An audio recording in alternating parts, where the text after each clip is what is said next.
morning, everyone. The time is now 10 a.m. and I'd like to call the May 7, 2026 Planning Board meeting to order. We have the following board members with us today. Vice Chair Giraldo.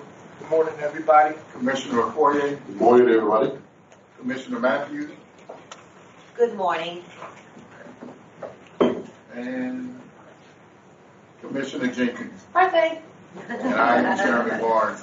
We will now move forward with the business at hand. Please note that the deadline for all participation, pre-registration, and submission of materials and exhibits was 12 noon on Tuesday before the Planning Board meeting. The order of cases for today's meetings are as follows. Items 2, 4, 5, 6, 7, and 8. First item on the agenda is item 2, draft minutes of April 23rd, 2006 minutes. I look for a motion. Mr. Chair, I move that we adopt the minutes of the April 23rd, 2026 meeting. Mr. Chair, I second that. It's been properly moved and second. I will now call the roll. Vice Chair Giraldo. I vote aye. Commissioner Okoye. I vote aye. Commissioner Jenkins. I vote aye. Commissioner Matthews. I vote aye. And I vote aye as well.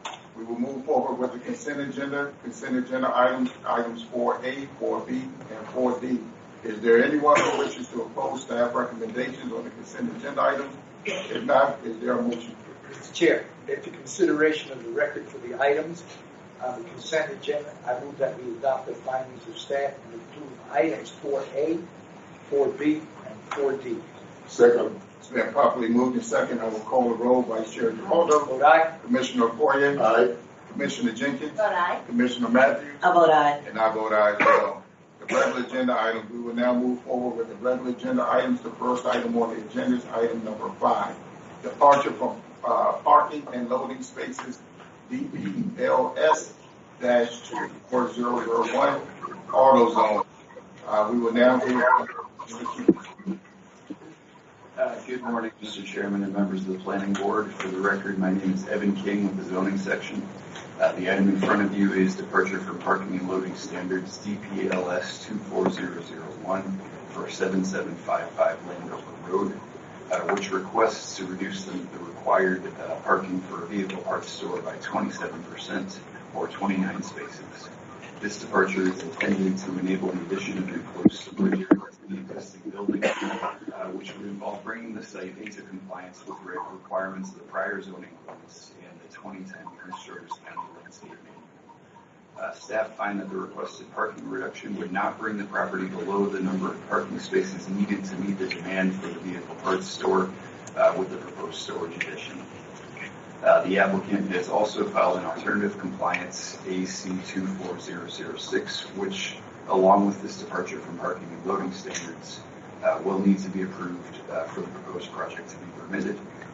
This alternative compliance is being reviewed separately and is not part of this application. To conclude, staff find that the application meets applicable requirements and recommend that the Planning Board adopt the findings of the technical staff report and approve departure from parking and loading standards DPLS 24001 for AutoZone number 1837 in accordance with 2 conditions of approval as described in the technical staff report. This concludes staff's presentation. Thank you. Thank you. Are there any questions from the Planning Board? Seeing none, we will now hear from the applicant.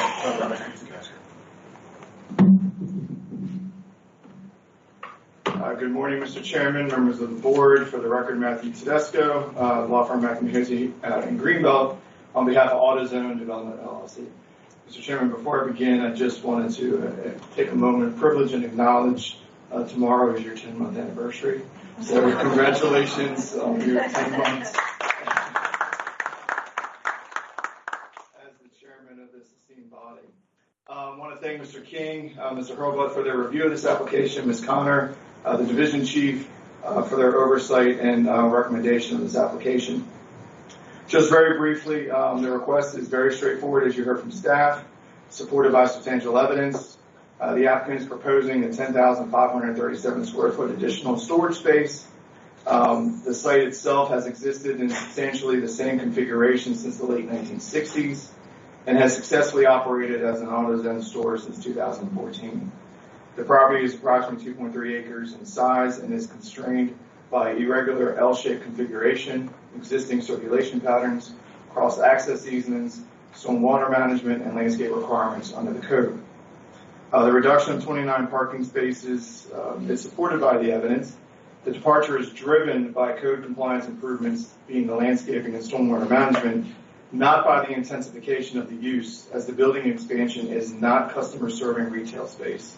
The departure is driven by modernization of code requirements.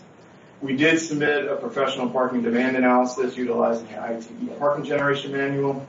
That study concluded that the projected peak parking demand for the site would be approximately 55 spaces on weekdays and 59 spaces on Saturdays. The site will still provide approximately 17 more parking spaces than the projected peak demand. Moreover, because the building expansion is strictly storage space and not customer-serving retail area, the parking study is actually conservative in nature. Customers will continue to utilize only the existing retail portion of the building, meaning actual parking demand is expected to remain substantially below the proposed supply. The requirements of Section 27.588 are fully satisfied, as acknowledged by your staff and supported by the evidence in the record. Planning staff recommends approval. The environmental planning section, historic preservation section, and transportation planning section all either recommended approval or found no adverse impacts associated with the request. For all those reasons, Mr. Chairman, we respectfully request this board's support and approval of this application. We do acknowledge staff's recommendation and its conditions, and we have no changes to the findings or conditions. Thank you. Are there any questions from the planning board for Mr. DeVesta? Thank you. Thank you. Saying that we have none in opposition, is there a motion?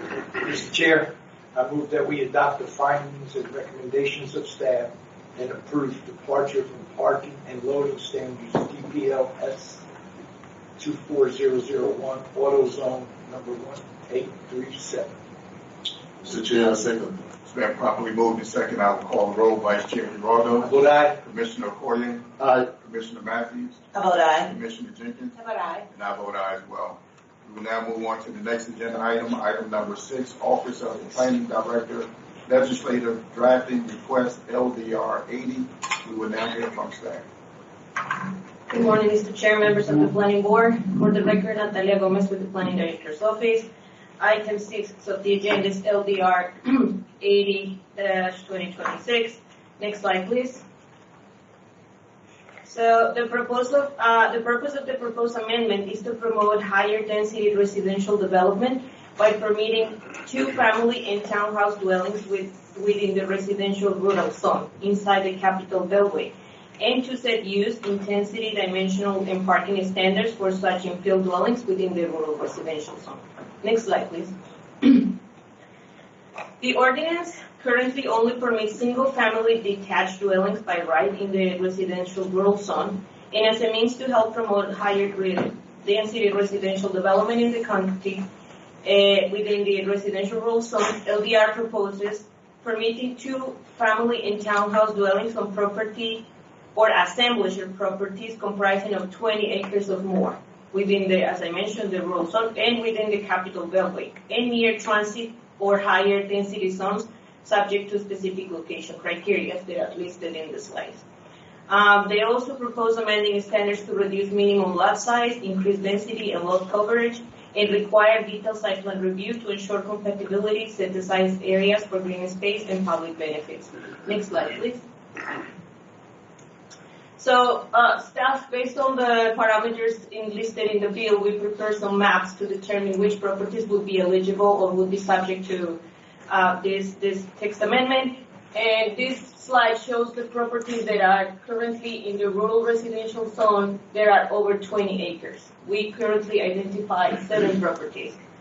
And here are listed the owners and the acreage.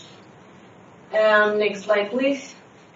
This slide shows properties that can be assembled together and create a minimum 20 acres threshold, and we found only 3 properties. Next slide, please.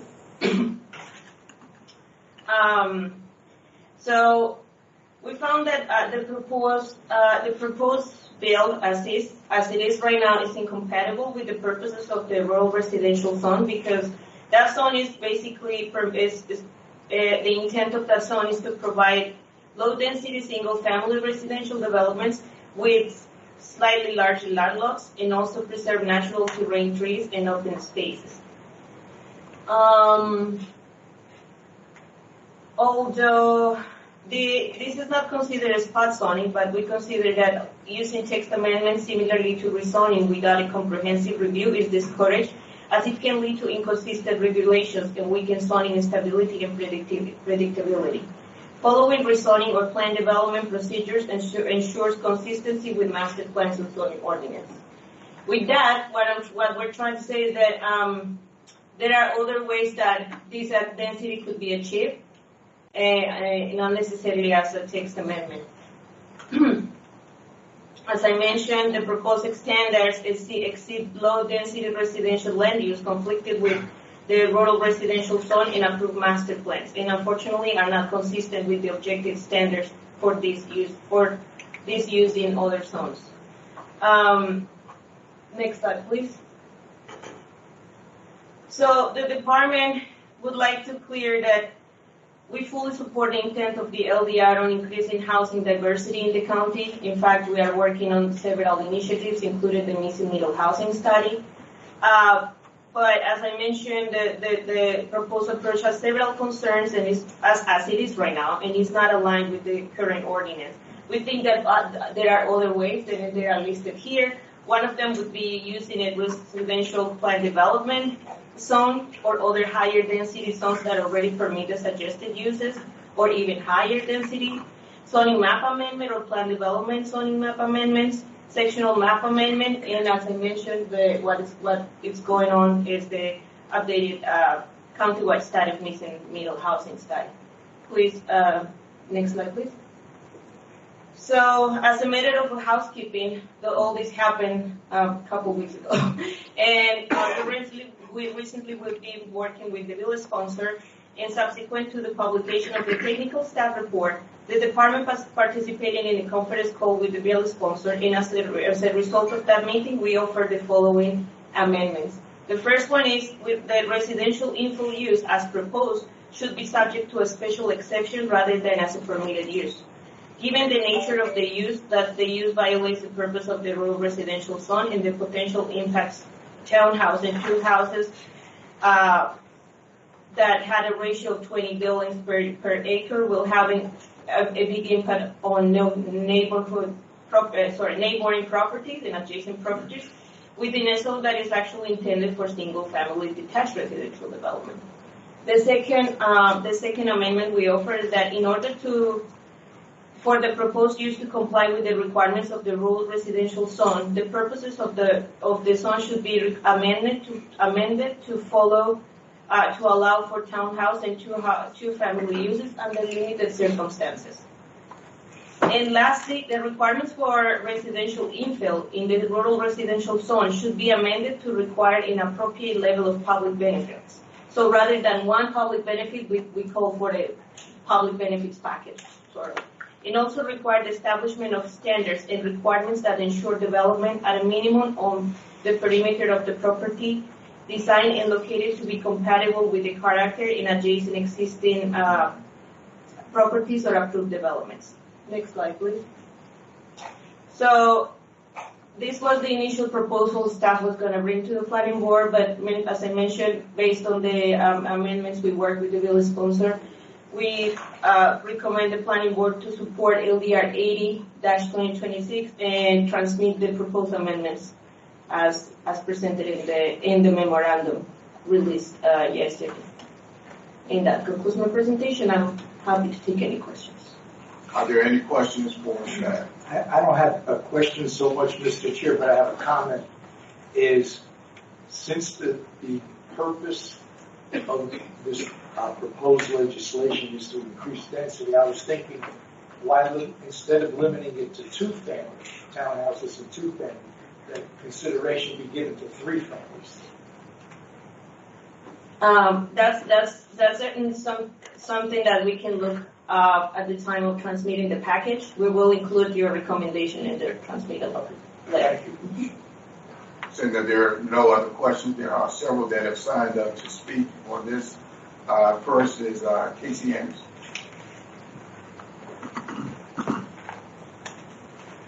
Chairman Barham, members of the Planning Board, I will keep this short and to the point. In 1989, when the relevant master plan was adopted, acid wash jeans were a big thing. Belle Biv DeVoe was breaking big on the radio. I submit to you those pop culture trends have not stood the test of time, and neither has residential rural zoning inside the Beltway.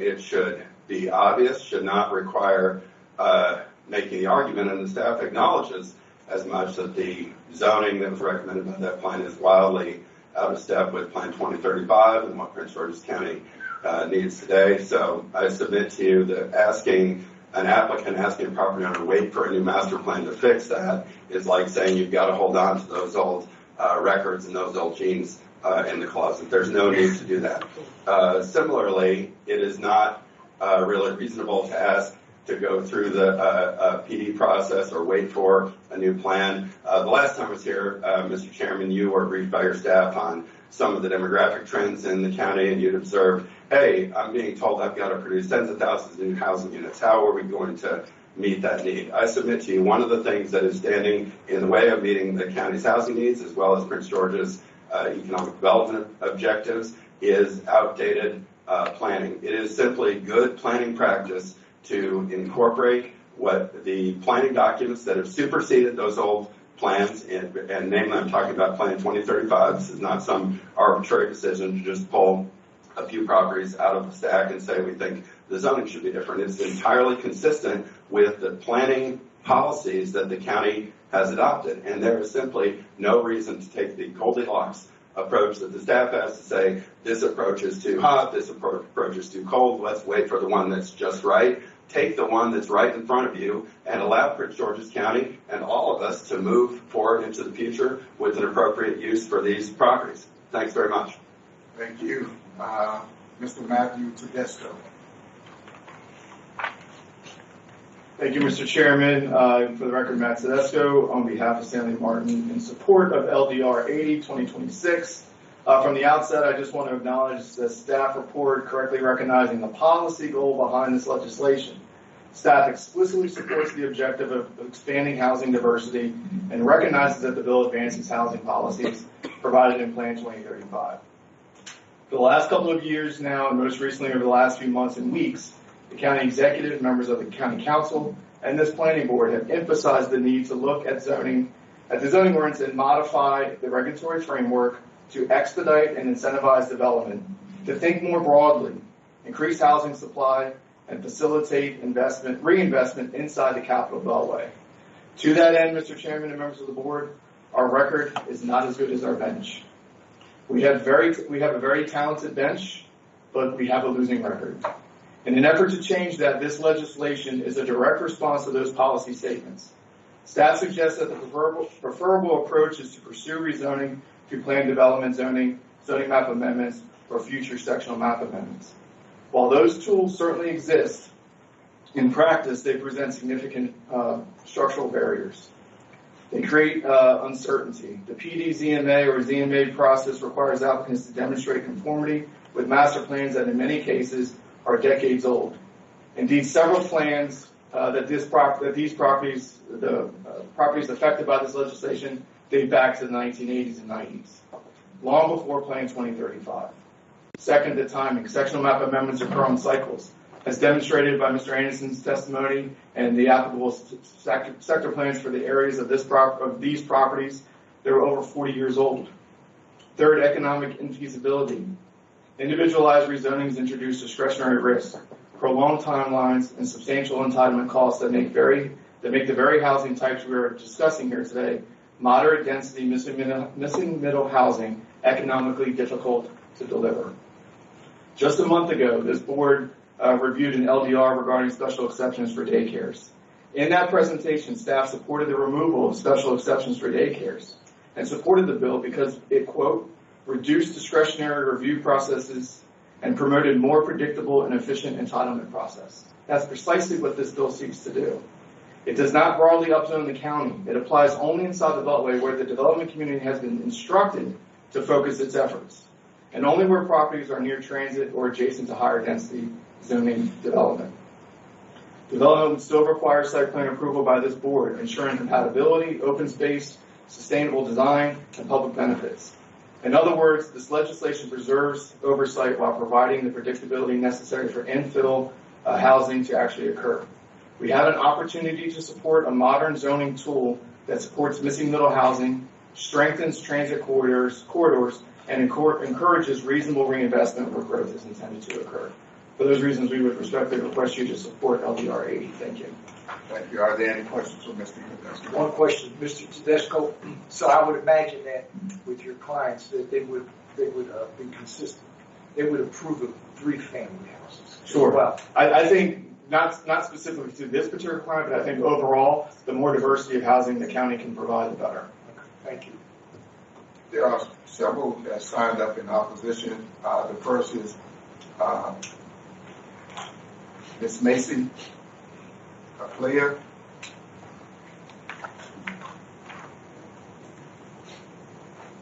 Ms. Macy. Carol Herwich.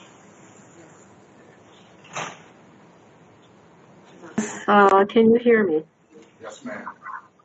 Yes, thank you for the opportunity to speak. My name is Carol Herwish. I live in Prince George's County on Cool Spring Road in Adelphi. I am also the treasurer of the Cool Spring Terrace Civic Association, and our board has submitted testimony in opposition to LDR 80-2026 for the public record. However, my comments today reflect my own personal testimony. I do note that other members of my community have sent in their written testimony in opposition. I'll be brief. I do know that the planning department itself has recommended disapproving the legislative approach as not the way to affordability in our county's housing reflected in this LDR. It's absolutely not consistent with the recent master plan and undermines that work and process. We're particularly concerned that the prior version of this bill would have applied to any size parcel in county RR zones. Although this revised bill applies to parcels 26 acres and larger, I'm concerned it sets a precedent for RR zoning, specifically concerned that it could be amended during the legislative process after approval and implementation would apply to some of the smaller parcels. Of particular concern to myself and our community are the undeveloped 17 acres located at the intersection of Cool Spring and Adelphi roads in Adelphi, immediately adjacent to our neighborhood, which we call Cool Spring Forest. We have opposed this rezoning, special exceptions, high-density development of that land for over 60 years for a variety of reasons, including all the ecosystem services it benefits the county and our community. It's a legacy. We've opposed this for over 60 years, and it's a legacy I've been actively involved in for the last 25 and plan to continue. We'll be keeping an eye on this legislation. While the department staff has stated they haven't had the requisite time to determine all the affected properties in the county and the intended impacts on them, it does note that the council previously opposed including several properties covered by this LDR in sector plans and sectional map amendments. Particularly of interest to our community that was excluded is the adjacent University of Maryland golf course, which is adjacent to Cool Spring Forest, and part of the University of Maryland in College Park, which the council excluded along with what we call Cool Spring Forest in the Adelphi Road UMGC UMD Purple Line Station Area Sector Plan of June 22. Very recent, not 40 years old.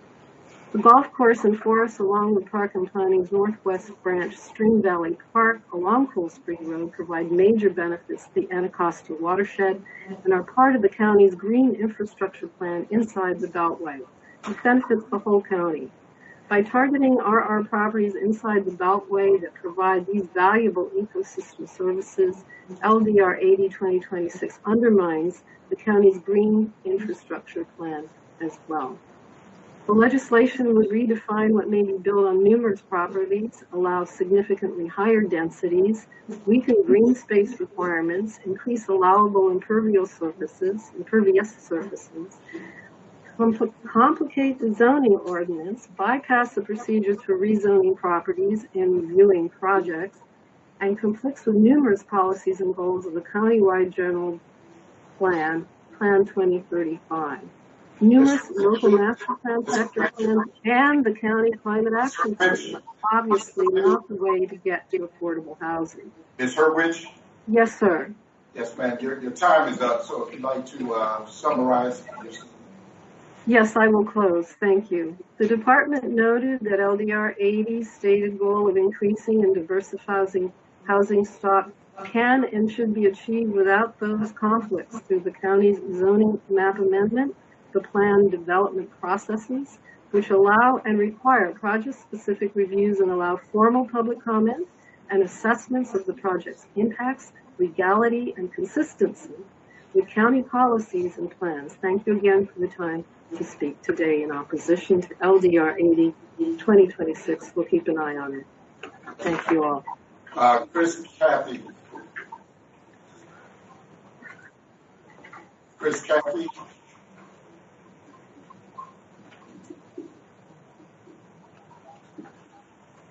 Erica Tina Cathy. James DeCoster. Yes, this is James DeCosta. Thank you, Chairman, for the opportunity to speak. Yes, sir. Minutes. I trust you can hear me. I won't take that long. First, I'm a U.S. Air Force veteran. I'm a 67-year-old. I'm a native South Carolinian. I've been living in the county now since 1989. I'm a retired senior federal executive. I currently reside in the Wingate subdivision, which is across the street from one of the properties that are being considered here today. And as a Prince George's County resident since 1989, this is a county I love and admire greatly. We met on last evening with our District 4 Council member, Tim Adams, and on last night, and this was during our Homeowners Association meeting, and expressed our extreme displeasure and opposition to this legislation. And our opposition is based on a number of reasons, of which I'm not going to go into each and every one of them, but this neighborhood being considered is across the street, directly across the street from our primary interest to our subdivision, which will pose significant safety concerns, and those are concerns that we are extremely concerned about. The thing that concerns me most, obviously, is this notion of a special exception, because I do feel that special exceptions should be carefully considered and used only when there are severe conditions that warrant them. I am not aware of a severe condition that warrants trying to cram in 163 units in the space that is allowed, and to ask for a special exception on behalf of a builder or a developer and those that are in agreement or support of this certainly causes concern for me. Residents, unfortunately, do not have the avenue of special exceptions, although our voices can be heard here, and I thank you for this opportunity to do that, and thank you for giving me the opportunity to express my opposition to this consideration. Thank you so much. John Robinson. Mr. Robinson. Can you hear me? I hear you now. You have 2 minutes. Hello? Can you hear me? We hear you now. Okay, very good. Dear Chairman Barnes, the Planning Board, I sent written testimony earlier. I will summarize that now. I agree with the technical staff's objections to this legislation. It appears to be spot zoning. Apparently, on further analysis, it would apply to 3 properties, potentially. The effect of this has not been, because these properties hadn't been previously identified, it's not been available for public examination and comment. There are specified procedures for reviewing zoning and changes, and this bill short-circuits those procedures and undermines systematic planning and public involvement. but certain deleterious impacts have already been identified. These include increasing impervious surfaces, which would harm our already impaired streams and increase the urban heat island effect inside the Beltway. In addition, it creates a risk to the University of Maryland golf course, which the previous university president, Wallace Lowe, tried to develop. The technical staff should be given the opportunity to develop a comprehensive list of affected properties with a true understanding of the impact of this proposed legislation. The bulk of the property tax in Prince George's County is borne by residential property owners, and the bulk of the property tax in Montgomery County is borne by businesses. Prince George's County already has the highest tax rate of any county in Maryland. It would seem only fair for each county to provide the affordable housing necessary for those that work in their county. But under the current conditions, Prince George's County already provides the most affordable housing in the DMV. This can be seen as workers leave our county to work in wealthier neighboring jurisdictions. Mr. Robinson, your time is up if you'd like to summarize. Well, the conclusion, and this is all in my written testimony, which hopefully you will take the time to read. To conclude, there are many reasons to oppose this bill. They range from the immediate impact on overturning the systematic legal framework for adjusting zoning, to impact on the county's physical health, to residents' access to quality public services, and to the conceptual and global impacts of the bankrupt idea that growth can go on forever. Thank you. Thank you. Kenyon Young. Kenyon Young. Kimberly Cruz.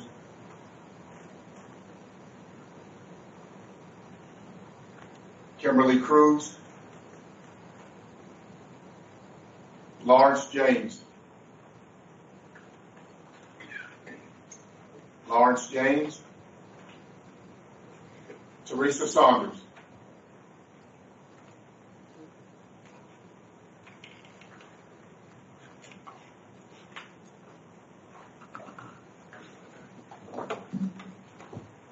Good morning, Chairman Barnes and Commissioners.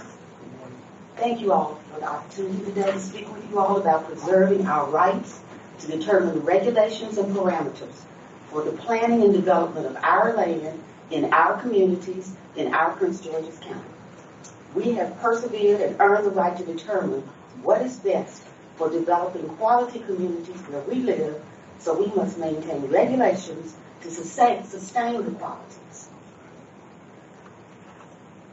Can you hear me? Yes. To sustain the qualities of development that comply with our master plans and zoning regulations. I obviously am opposed to LDR 80-2026.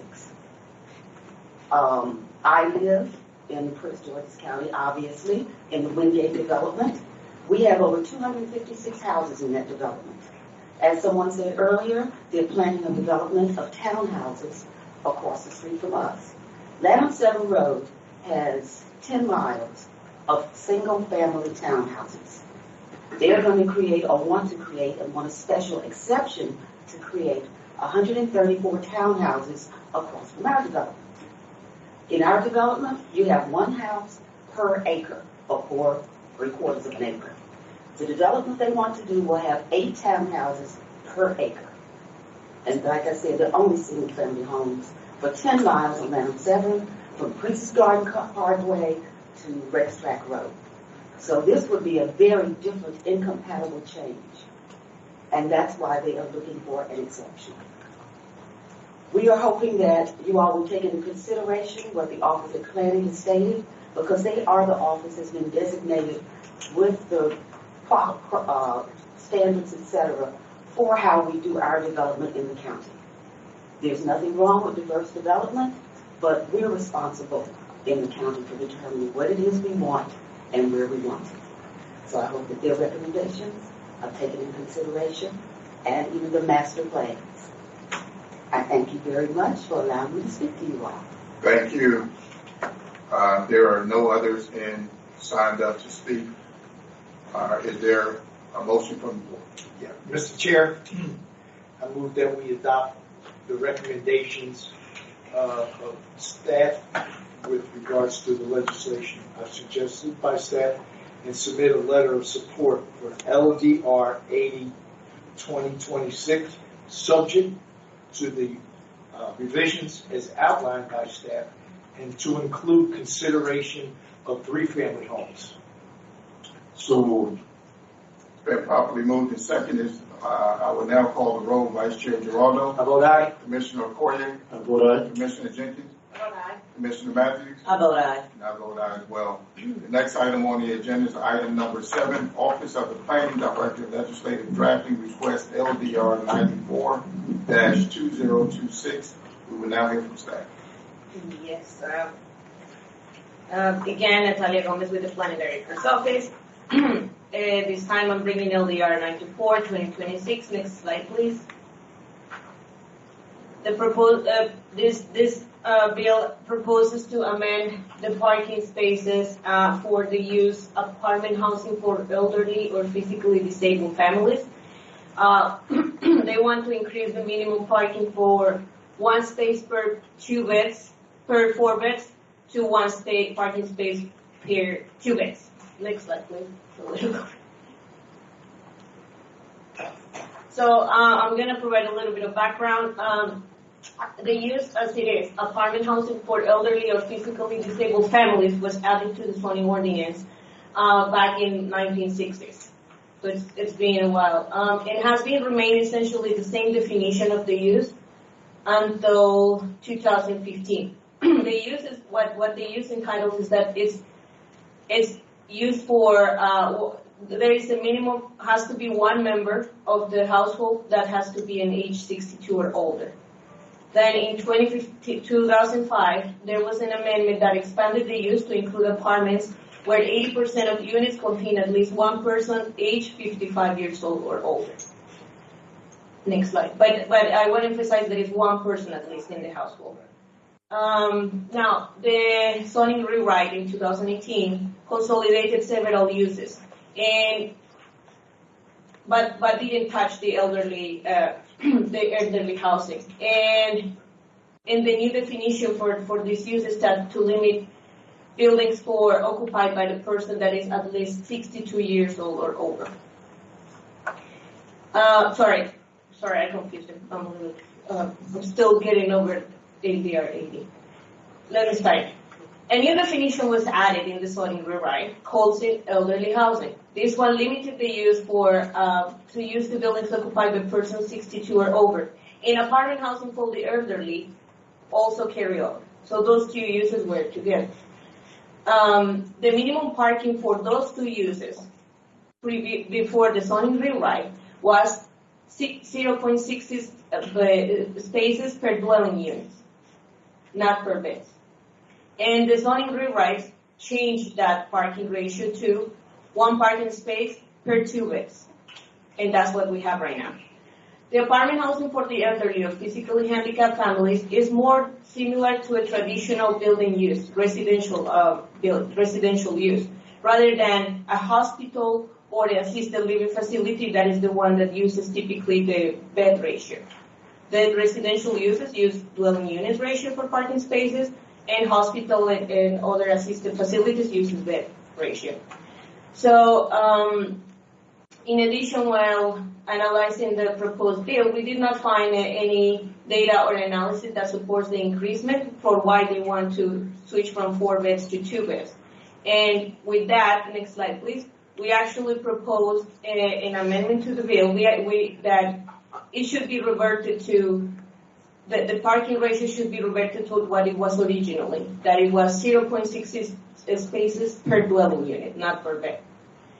So with that, we obviously are available to work with this bill sponsor to carry on this amendment and to do further studies on what are the real needs for parking spaces for this type of uses, for elderly uses in apartment for the housing and elderly. And we also are calling for considering some grandfathering amendments, grandfathering provisions for projects that are under the pipeline under these proposed use. Next slide, please.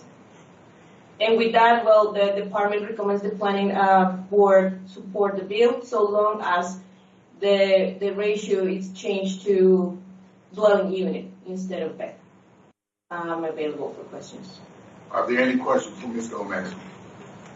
Seeing none, I believe that there are a couple that have signed up to speak. First is Matt Tedesco. Thank you, Mr. Chairman, members of the board, Matthew Tedesco. Tedesco on behalf of Cruz Development Corporation here in support of LDR 94-2026. We did submit written testimony, which I would incorporate and adopt. One thing, Ms. Gomez, for her presentation, I won't reiterate kind of how we got here. I think Ms. Gomez did a sufficient job of doing that in the staff report. The planning department documented that the recent senior housing projects have been required to provide fewer spaces than similar developments under prior law. In our own experience with the recently approved Branchville Crossing project, which was an 87-unit affordable senior housing project in College Park, approved by this board on March 26th, both the applicant and the city recognized that the additional parking was necessary to properly serve the development. At the same time, we appreciate and support the planning department's recommendation that the council adopt a more context-sensitive approach based on dwelling units rather than beds. We believe the proposed amendment strikes the right balance by recognizing differences between areas inside and outside the Capitol Beltway. In our testimony, we provided another friendly amendment to staff's amendment, suggesting that the parking ratio for inside the Beltway be 0.60 parking spaces per dwelling unit and outside the Beltway consistent with staff's recommendation at 0.66 spaces per dwelling unit.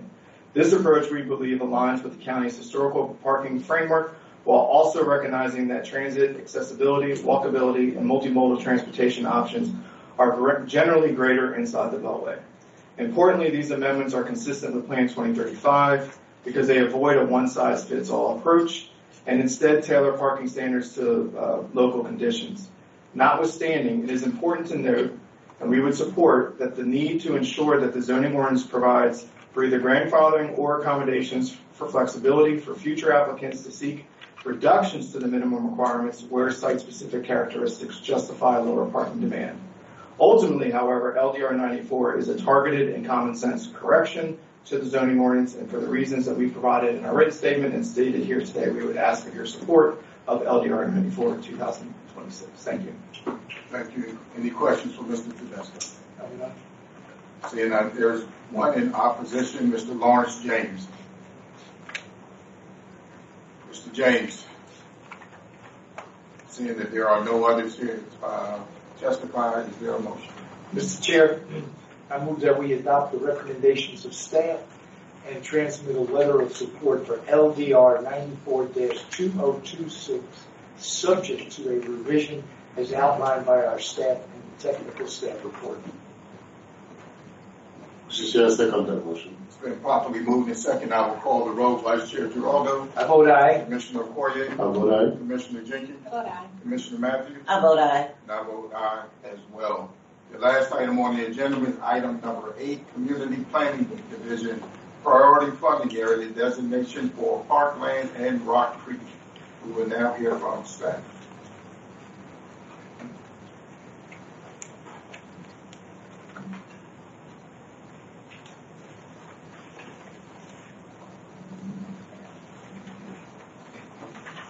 Good morning, Chairman Barnes and members of the Planning Board.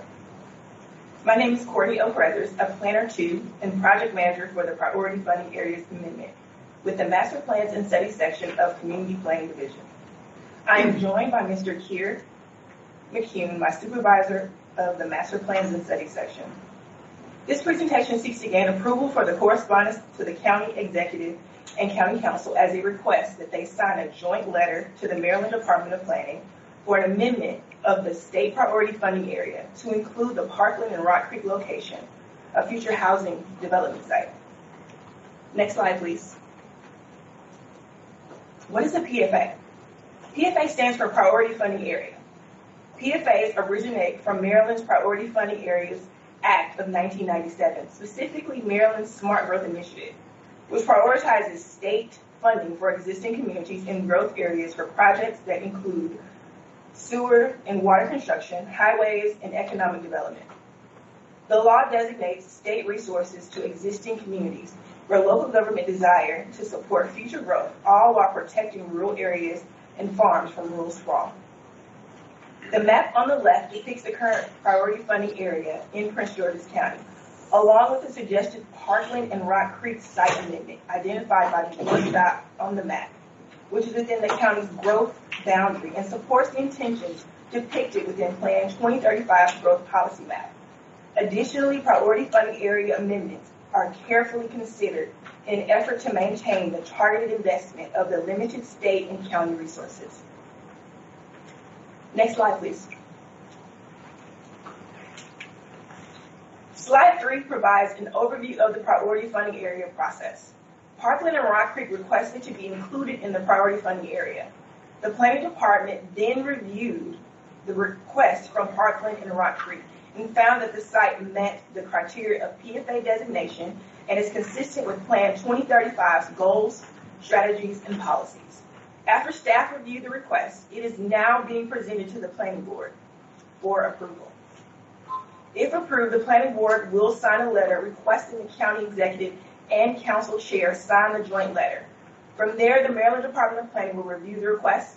Drafts of each letter are included within the backup material. Next slide, please.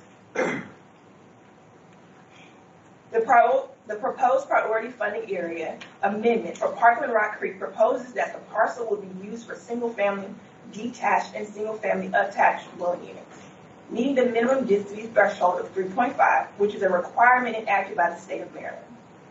Parkland and Rock Creek conform to the 2007 approved Westphalia sector plan, in particular the residential areas policy that states promote new residential development and preserve, protect, and enhance existing residential neighborhoods. Regarding conformance to the plan, Prince George's 2035 approved general plan's established community policy area, which states, Plan 2035 classifies existing residential neighborhoods and commercial areas served by public water and sewer outside of regional transit districts and local centers as established communities. Additionally, the proposed priority funding area of Parkland and Rock Creek are within Category 4 for water and sewer, which means that it is an area planned to receive water and sewer. Next slide, please. If this request is approved by you today, the letters signed by Chairman Barnes will be sent to County Executive and Council Chair for requesting they sign the joint letter addressed to the Maryland Department of Planning. If both parties approve and sign, this joint letter will be transmitted with related documentation to Maryland Department of Planning for review. The MDP will then review the compliance with the PFA designation criteria. If determined that the designation PFA satisfies the criteria, MDP will send a PFA concurrence letter within 30 days. If the Maryland Department of Planning determines that the designated PFA does not meet the criteria for designation, then the MDP will classify the priority funding area as a PFA comment area on the department's PFA map. This classification communicates that the area has been designated locally, but that are determined by the Maryland Department of Planning, it does not meet one or more of the PFA requirements. Next slide, please. Staff requests the approval of the proposed correspondence and to send the correspondence to the county executive and county council. Thank you. This concludes my presentation. Great job. Are there any questions for staff? Just our staff has determined that the area is, in fact, suitable for PFA. Is that right? I have nothing further. But with that in mind, No, we have a couple that have signed up to speak. The first is Matthew Tedesco. I certainly hope I have not overstayed my welcome this morning. At the risk of doing so, thank you again, Mr. Chairman and members of the board. Thanks staff for an excellent presentation. I want to thank Director Hunt, Deputy Director Schulers, and Supervisor McCune for their review. We've been actually working on this for many, many months, and it's actually a relief to be here this morning on this request. Just to frame it a little bit, because this is somewhat of a unique PFA request than maybe what you all have seen in the past. And so I wanted to give just a little bit of background. The reason why we are here for this PFA designation for Parkland of Rock Creek, which is a project I think the board is very familiar with. We've had conceptual design plans approved, preliminary plans of subdivision, specific design plans approved for this development. Is because as part of this development, we have to do road infrastructure improvements along Ritchie Marlborough Road, and to include widening, that's an arterial roadway, as well as the construction of MC 631, which traverses the entire length of the property, basically bisects the eastern planned west side of the property. As a result of those road improvements and road dedication and ultimately constructing those roads, the road traverses through, particularly portions of Ritchie Marlborough and portions of MC 631, traverses some regulated wetland areas. In order to impact those wetlands, which were mitigated, we acquired off-site banking credits. The bank that had those credits was the Patuxent Mitigation Bank. As that bank was created, it has the Mouth Maryland Agricultural Land Preservation Foundation had rights to review and approve those credits. Mouth heard this application for the credit at the end of last year, and as part of that process, one of the requirements for allowing the credits under the Mouth designation was that the property be in a PFA. At that time, the property was not specifically in a PFA, but we had commenced with the process to get it into a PFA. And so the Mouth Board approved the transfer of the credits for the wetland impacts associated with the roads, under the understanding that we would continue to pursue the PFA designation, which brings us here today. So this really is a culmination of more than a year of working, probably longer than that actually. Mr. Swain is here from Rogers Consulting, and he would probably correct me that he's been at it for longer than a year with respect to these credits and the wetland impacts, again, solely related to the road improvements. And so as a commitment to the Mouth Board and its approval of transferring those credits so that we can facilitate this project and build the roads, we're here seeking this designation. As staff has correctly indicated, this project, which is not only inclusive of the area that's highlighted on your screen and referenced in the backup material, but also out parcels 1 and 2, which are entitled for, at least through a CDP and a preliminary plan of subdivision, entitled for age-restricted apartment housing at that corner of the property. We have yet to bring in a specific design plan for that, but the overall project is both single-family attached, detached, as well as senior multifamily. But the project does meet all the requirements for PFA designation. It is in water category 4. However, we have since filed for water category advancement to 3 so that we can move forward with those record plats. And that is pending. So all designations, all requirements, all review support this. We have been in communication with the council members, with the county executive, who are looking forward to receiving your letter, and we expect that they will transmit this to the Department of Planning in due course, and we suspect that they will approve this PFA. But it starts with you all, and we respectfully request, as your staff recommends, your execution of that letter in support of this designation. Thank you. Are there any questions for Mr. Tedesco? Seeing none, is Rob Swong here? Rob is here. He's with the consulting team. He doesn't need to testify. Okay. Unless there's any questions. Thank you. Seeing that there are no others here to speak, is there a motion? Mr. Chair, I move that we request the county council and county executive to transmit correspondence to the Maryland Department of Planning requesting an amendment to the county's designated priority funding area as detailed by staff in this report. Mr. Chair, I second the motion.